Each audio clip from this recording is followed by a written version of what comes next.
Pak Yahya, Pak Yahya ini kan udah senior di bidang marketing bisnis gitu kan, udah guru kan, yang menggurui banyak perusahaan karena konsultan kan banyak cara untuk memenangkan pasar gitu ya. Nah, itu inspirasinya dari mana sih dalam berkarir itu? Pernah nggak sih mendapat nasihat terbaik misalnya dari orang tua, dari guru, dari dosen dulu, atau dari buku-buku sehingga mempengaruhi karir Pak Yahya hingga sekarang? Wah, ada banyak. But the best guru untuk saya itu memang adalah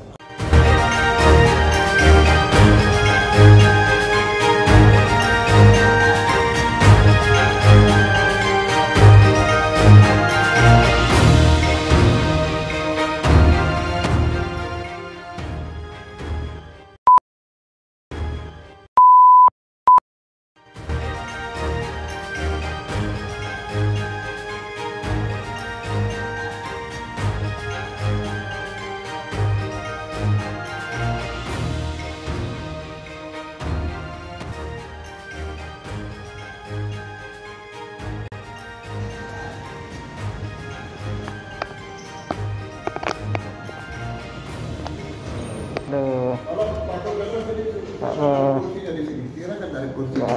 Silakan dari kursi. Ya. Bisa sama-sama saya perkenalkan. Siap.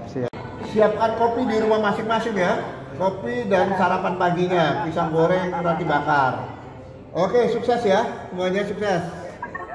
Selamat pagi. Ya. Kang Demis nyalain kamera. Tuh, nyalain. Soalnya lagi di ini. Nah, Fajar nggak berani. Dia masih dalam daftar pencarian orang DPO. Maksudnya dicari orang-orang berduit ya, bukan siapa-siapa. Selamat pagi. 5, 4, 3, 2, 1. Wow, biasa. Wah, langsung ini. Langsung. Teman lama yang hebat itu namanya Purjono. Gitu ya. Kalau Anda mau punya berita-berita yang positif, membangun image dengan perusahaan Anda, carilah Purjono. Pasti wah hebat. Kopral Jono kalah sama Purjono. Jadi kita itu kan jurnalis bisnis. Jurnalis bisnis itu seharusnya menjadi bisnismen juga. Ya. Gitu kan. Kenapa begitu? Karena kita hampir setiap hari ketemu manajer, director, presiden, direktur, CEO, owner bisnis yang keren-keren. Itu kan sebuah inspirasi bisnis. Iya, betul. Sehingga sebagai jurnalis bisnis yang bisa mengakses langsung ke para top bisnismen itu ya harusnya terinspirasi dan mengaplikasikan. Iya, betul. Menurut Pak Yahya kan kita sudah berteman 15 tahun dari majalah marketing, lama di saya di Bloomberg Business Week ya kan. Pak Yahya tentu saja guru saya yang sangat inspiratif kan. Menurut Pak Yahya terhadap saya gimana? Terhadap Anda? Ya. Konsisten. Orang yang konsisten. Orang yang tekun pada bidangnya, pada keahliannya, jurnalisme. Tapi dengan konten jurnalismenya, kalau untuk bisnis, untuk manajemen kan nggak perlu kan jurnalismenya ke arah wanita, ke arah anak-anak. Ya. Bisnis is bisnis. Tapi jurnalisme itu kan sudah bukan konvensional kan ya? Ya betul. Dulu cetak. Ya udah cetak sama radio paling ya. Kemudian berkembang terus, sekarang jurnalismenya udah digital. Ya. Sudah ke podcast dan sebagainya. Dan ini bagus sekali. Akhirnya memang nanti jurnalismenya sudah pakai metaverse lama-lama gitu. Ya. Ya kan? Ya. Betul. Jadi saya rasa Purjono ini orang yang tepat. Seorang jurnalis tidak hanya menulis, create bisnis, sekarang juga harus mengikuti tren. Jadi harus masuk ke dunia kripto, harus lebih dari itu menciptakan NFT Ya, jurnalis itu orang paling pinter, Mas. Jadi saya belajar bisnis dari Pak Yahya yang luar biasa. Pinter toh? Nah, kemudian saya telurkan kan stratum kopi. Terus ketemu yang lain, belajar lagi. Ketemu yang lain, Belajar lagi. belajar lagi. Bayangin, dia ketemu 100 orang, dapat 100 loh, 100 ide. Kan dia lebih pinter dari saya toh. Ini luar biasa, tapi memang benar. Seorang jurnalis senior yang juga piawai menjalin hubungan, pertama itu adalah dia akan mendapatkan informasi dari semua pihak, banyak pihak. Bukan hanya dari perusahaan, pengusaha, tapi juga dari regulator dan sebagainya. Nah ini jurnalis itu kan otaknya mesti mengolah semuanya, ya kan? Kalau pengusaha beda, yang diolah cuma apa? Cuan. Kalau jurnalis itu semua berita dia olah. Dia kalau aturan perusahaan dari pemerintah begini di dunia usaha seperti apa? Dia olah. Jadi analisnya, kemampuan analitisnya seorang jurnalis senior itu memang kalau sudah teruji jam terbang tinggi, beda dengan sekarang yang banyak sekali ya memang wartawan atau apa.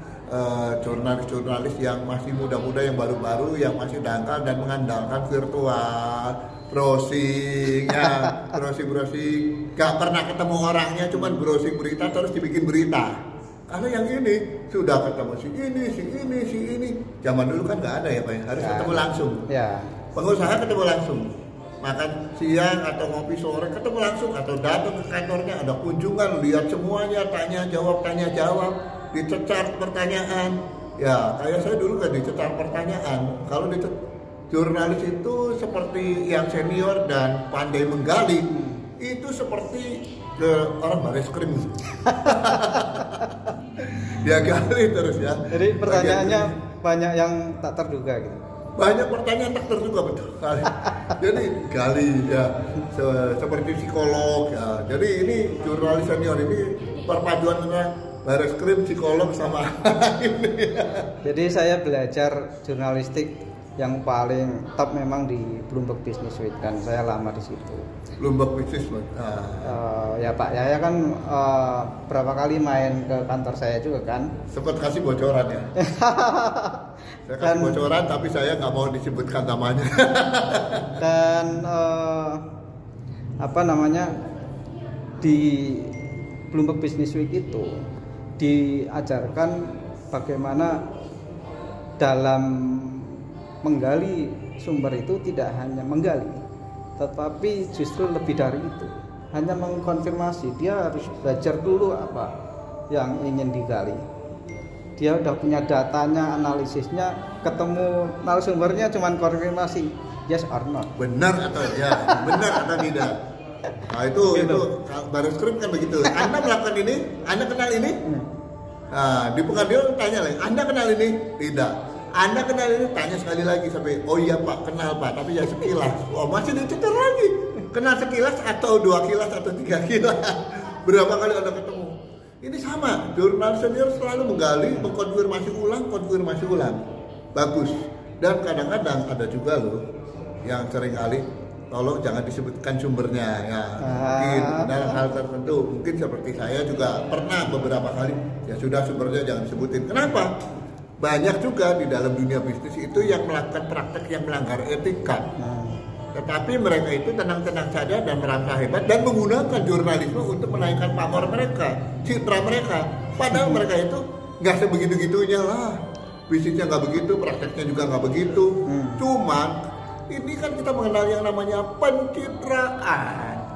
Jadi mereka berlomba-lomba membuat pencitraan, ikut seminar sana sini, jadi pembicara sana sini, gayanya luar biasa, bikin asosiasi, ikut asosiasi ini, asosiasi itu, asosiasi ini, jadi pembicara, tapi bicaranya nggak ada isinya loh.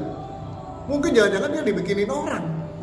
Terus dia ngambil lagi dari pembicara orang lain atau data orang lain, dia ngomongin pakai datanya orang. Nggak banget deh itu, ya kan? Ini yang ngomong founder CEO Business Forum ya?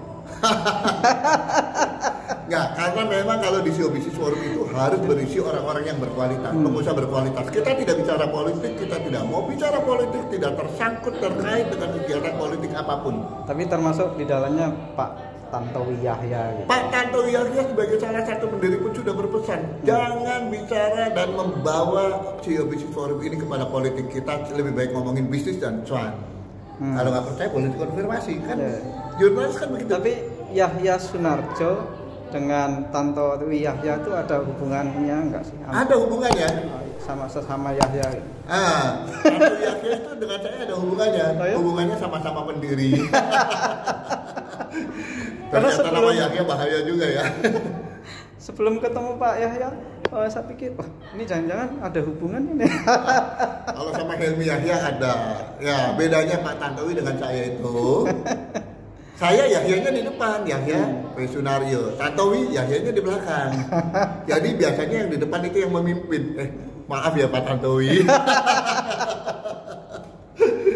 Tapi luar biasa, kita CEO Business Forum sedang berusaha terus bergerak dengan para pengusaha dan kita juga sudah punya binaan UMKM cukup banyak. Anggotanya pakai badan sendiri, rumah kolaborasi bersama. Anggota CEO Business Forum itu yang seperti apa sih Pak? Kalau digabung sekarang 400 ya. 400 ya? 400 kurang sedikit, tapi dan itu selektif sekali. 400 kurang, tapi berkualitas. Duta besarnya aja ada 12.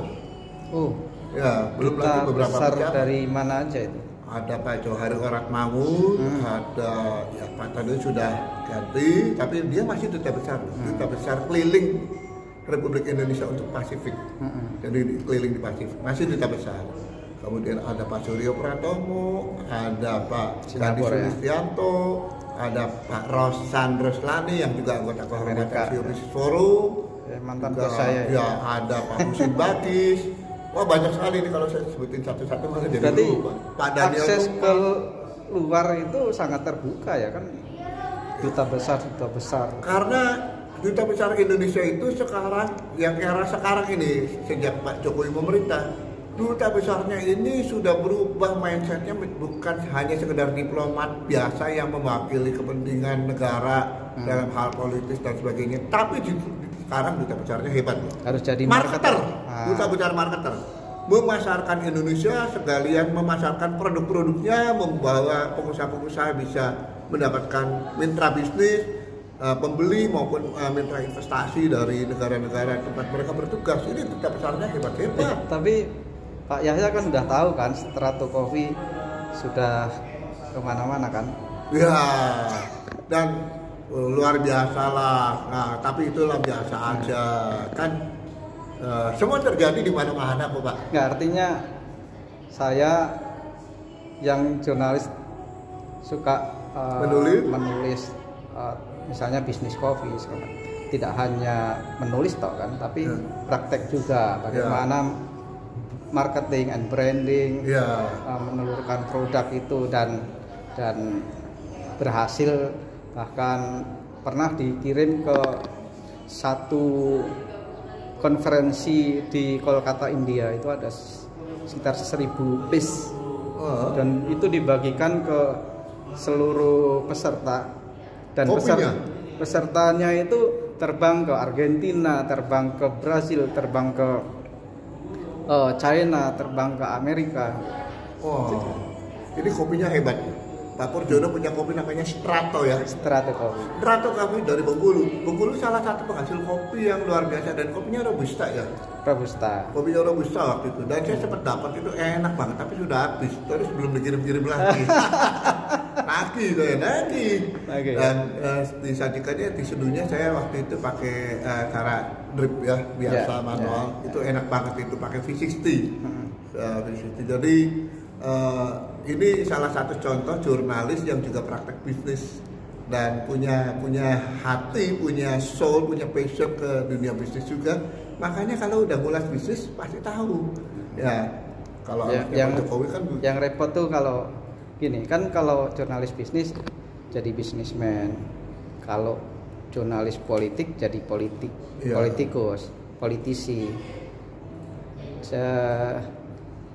Yang repot adalah jurnalis kriminal. Mau jadi kriminal? Tapi kalau jurnalis kriminal, kalau jurnalis pebisnis yang kena kriminal itu repot lagi. Jangan dong. Tapi memang benar. Ya, contoh ya, kalau kita bicara bisnis, tadi bicara soal sedikit nyerempet ke politik ya, sedikit nyerempet. Tapi nggak, sebenarnya tidak bisa dikatakan politik. setiap pemimpin negara itu keluarganya, apalagi kalau latar belakangnya dari bisnis ya, pasti bisnis. Ya. Pasti dia, Pak Jokowi itu memang dulu kan pengusaha, Ya. industri kayu. Seorang pengusaha biasanya menurunkan warisan cara berpikir sebagai pengusaha ke anaknya nggak? Oh iya. Pasti kan? Pasti. Nah, ini salah satunya adalah Pak Jokowi itu pasti menurunkan warisan bisnisnya cara bisnis itu kepada anak-anaknya. Makanya nggak heran kalau misalnya anaknya Pak Jokowi berbisnis ya. Ya iyalah, kalau nggak berbisnis suruh ngapain? Emangnya suruh begini sama orang tuanya? Pasti berbisnis. Tinggal caranya kita lihat. Otaknya cukup cerdas tidak untuk menjalankan sebuah bisnis. Dan bisnis sendiri boleh, mau pisang kayak mau apa segala macam, tapi dia berbisnis dari dirinya sendiri. Kan nggak mungkin pisang minta APBN. Nggak ada pisang itu masuk ke departemen terus jadi pisang jadi makanan pokok ke departemen anu segala macam. Jadi itulah dan nggak mungkin pisang itu minta jatah pengukuran minyak. Gak ada hubungannya. Udah nanti larinya ke politik. Nggak panjang-panjang ya, ini bahaya. Jangan panjang-panjang. Oke. Simak terus obrolan kita. Saya bersama Purjono, luar biasa. Tapi merek Strato Coffee itu keren kan? Strato, siapa yang ingin stratanya naik, minum Strato Coffee. Oke, tadi kita bocorkan. Binaan UMKM saya ada yang sudah mendapatkan kontrak kopi dari Rumania dan Turki. Waduh. Total $1 juta. Wah. Dolar Amerika. Tahun 2020 dapat kontrak dari Australia. Saya mendampingi kontraknya secara virtual, di sana tanda tangan, ada konjen di Indonesia juga tanda tangan. Kemudian setelah itu saya laporkan kepada waktu itu Dirjen Perdagangan Luar Negeri Pak Hasan Mukri. Dapat kontrak juga, ada fotonya. Luar biasa. Juga $500.000. Waduh. Wah, luar biasa kan? Jadi Strato Coffee berapa ribu dolar aja? Iya. Nah, sekarang permintaan kopi dari Tiongkok itu besar sekali. Dan kita sedang berusaha terus menjajaki. Yang penting siapa yang siap jadi agregator, siapa yang siap untuk ikut jadi off-takernya. Karena permintaannya cukup besar. Kopi, mangga yang dikeringkan, buah-buah yang dikeringkan, dan lain-lain banyak sekali. Lobster. Nah, jadi peluangnya besar sekali untuk ekspor itu Pak ya? Peluangnya masih sangat besar. Tinggal bagaimana sekarang kita mempertajam wawasan bisnis kita, memperluas jejaring kita, tapi pilihlah teman-teman yang tepat, masuklah pada komunitas yang tepat yang bisa membuat Anda lebih kaya wawasan, memperkaya wawasan Anda, dan akhirnya Anda bisa scale up before scale up. Kalau wawasan sudah diperkaya, scale up, maka Anda akan tambah makmur, scale up bisnisnya. Luar biasa kan? Salah satunya masuk CEO Business Forum ya. CEO Business Forum Indonesia untuk para pengusaha dan mereka yang mau berkembang lebih lanjut, berumah kolaborasi bersama untuk para UMKM yang ingin menjadi UMKM yang tangguh. Dan nanti yang ketiga adalah Himpunan Pengusaha Perusahaan Pra-IPO Indonesia untuk mempersiapkan perusahaan-perusahaan Indonesia termasuk UMKM yang memenuhi syarat untuk bisa mendapatkan modal dari pasar modal, ya kan, mendapatkan kekuatan darah segar mengembangkan usaha. Tapi kita kawal supaya jangan sampai setelah go public malah dia enak-enakan, nggak karu-karuan, bisnisnya malah nggak berkembang. Kita akan kawal supaya ada sustainability, going concern, terus bertumbuh, growing, sehingga yang beli sahamnya pun happy, ya. Everybody happy, maka perusahaan berkembang, Indonesia juga akan bertumbuh, Indonesia tangguh. 2045 Indonesia emas. Waduh, dahsyat. Tapi selain mendirikan CEO Business Forum, Pak Yahya itu kesibukannya sekarang, kalau dulu kan direction consulting, dia direction strategi consulting ya Pak. Ya. Nah sekarang apa? Saya konsultannya memang masih ada, tapi sudah mulai dikurangin. tim saya yang berjalan. Saya hanya saya jadi komisaris di perusahaan lain, kemudian saya juga menjalankan bisnis sendiri. Karena kan ditantang, konsultan tuh nggak punya bisnis ya pasti teori melulu. Nah, saya punya bisnis apa? Skincare. Oh itu. Jadi saya juga punya merek sendiri dan saya supply untuk dokter-dokter, klinik-klinik, salon, spa, maupun sekarang para pemain-pemain yang mau bikin merek, ya, yang mau apakah itu artis atau selebgram mau punya merek sendiri, mengerjakan secara online, kita bisa mensuplai. Dan perusahaan kami sudah mensuplai dari Sabang sampai Papua, sampai yang terjauh itu Wamena, sampai ke Wamena. Berarti itu B2B gitu ya? B2B semuanya, kita B2B, tidak ada B2C. Itu yang dari Korea itu kan? Kita berani bersaing dengan Korea, bukan dari Korea tapi berani bersaing dengan Korea. Dan kalau perlu formula Korea kita bedah apa yang ini, dan kita bisa copy dan kita bisa become better daripada Korea juga sebenarnya. Tidak harus kita dikit-dikit Korea, mentang-mentang drakor. Ya, ini kalau misalnya semuanya udah seneng drakor pasti pakai produknya Korea. Putih ya. Ini ya, orang yang cantik, orang yang ganteng bukan karena orang yang putih, tapi karena memang kepribadiannya menarik, ya. Mas Purjono nggak perlu pakai pemutih, tapi kepribadiannya oke dan giginya putih. Nah, itu yang paling penting. Jadi nggak perlu ke Korea-Koreaan ya? Iya, Korea-Koreaan ya kan. Pak Yahya ini kan udah senior di bidang marketing bisnis gitu kan, udah guru kan, yang menggurui banyak perusahaan, karena konsultan kan banyak cara untuk memenangkan pasar gitu ya. Nah, itu inspirasinya dari mana sih?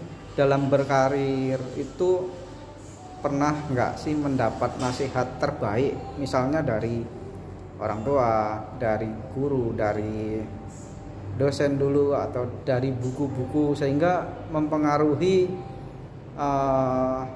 karir Pak Yahya hingga sekarang? Wah, ada banyak. But the best guru untuk saya itu memang adalah Allah. Nomor satu, karena dalam perjalanan kehidupan saya jatuh bangun, ya saya percaya pada yang di atas dan selalu memberikan inspirasi kepada saya, yang menuntun saya ketemu orang-orang hebat.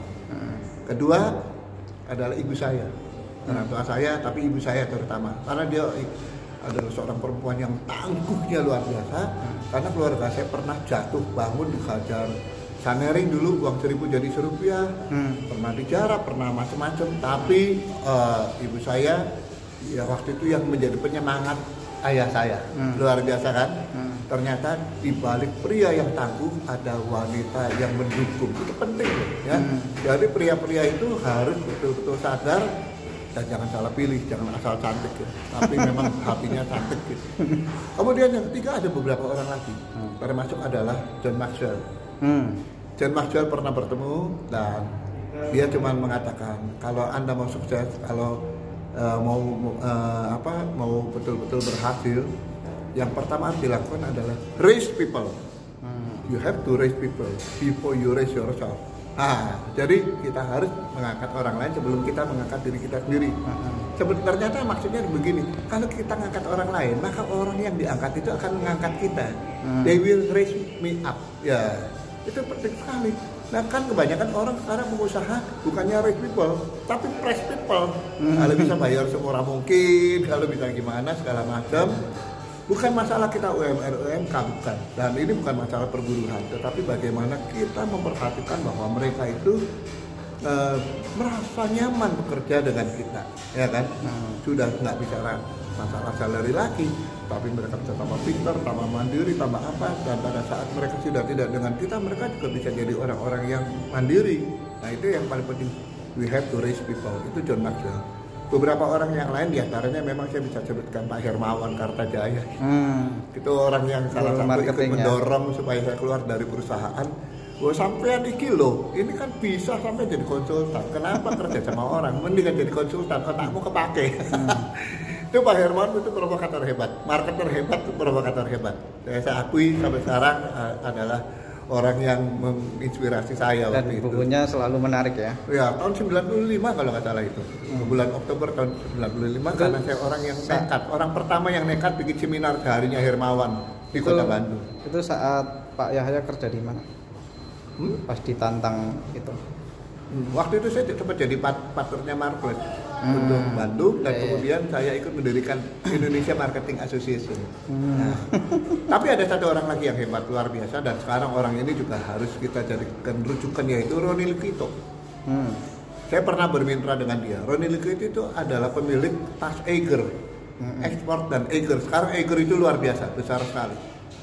Dan dulu kita waktu Krismon sama-sama jatuh, tapi kita sama-sama bangkit. Saya belajar dari dia itu adalah ketangguhannya. Jadi walaupun cuma STM sekolahnya, tapi dia tangguh.